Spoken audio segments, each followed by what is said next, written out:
Well, allow me to answer by means of an example, which touches upon something Konstantin said, that, the riffraff out there, outside the West, are dying to come to our shores, and therefore it means that we're civilized and we're better. Well, take the Democratic Republic of Congo. The King of Belgium created a slave colony there for 30 years, then it was taken over by the state of Belgium for 40 years. Then, as they were gaining independence, the CIA murdered their first president. And now today, Glencore, one of our great corporations, is mining all sorts of cobalt derivatives and so on, giving zero to the people of the Republic of Congo. I'd like to live in a West which is not a parasite on people that it then denigrates by saying that you are the riffraff and you want to come to a beautiful garden and this is why, and therefore our dream is to stop you from coming, which is your dream. The multipolar world is an atrocious idea whose consequences will be exactly the consequences we have when you see a multipolar world within one country. That country is Mexico. Mexico is controlled by a large number of cartels.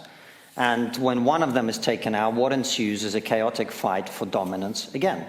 And the multipolar world will lead to conflagration inevitably, because somebody has to be on top. It's unavoidable. The best way to predict human behavior is to look at human behavior in the past.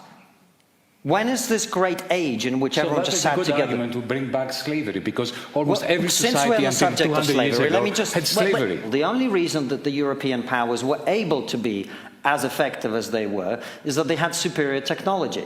And superior technology. Had far more superior technology, and they were not imperialists. It was only Europe that set out to destroy and to extract. Actually, it's completely wrong.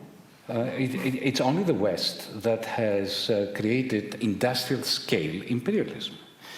If you look at the Arab lands, if you look at the Chinese had the technology. The Indians had the technology. The Indians had an industrial revolution before Britain, and they did not conquer the rest of the world. They did not do what the British and the Dutch and the French did.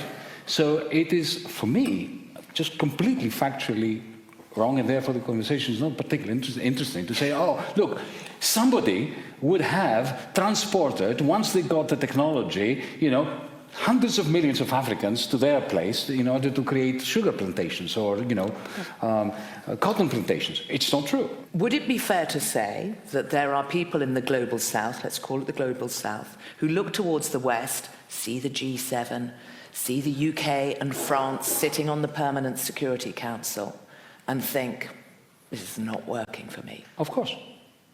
So do you think the UK and France should give up their seat on the? Oh, I think it's preposterous that we have the relics of the Second World War representing, the international order. But nevertheless, what international order? We have an international criminal court, effectively trashed whenever one of our own bastards is indicted. But when the other side's bastards are indicted, we suddenly love it.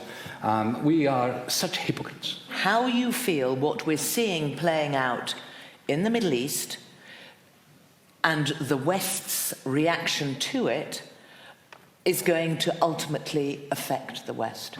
Yanis. There is a genocide happening in Gaza. There was ethnic cleansing before that. There have been war crimes against Israeli Jews. I personally consider this to be the makings of the West. We are the culprits. We, the West, are the culprits for everything that has been happening there. As for the image of the West, there is no such thing. It's in tatters.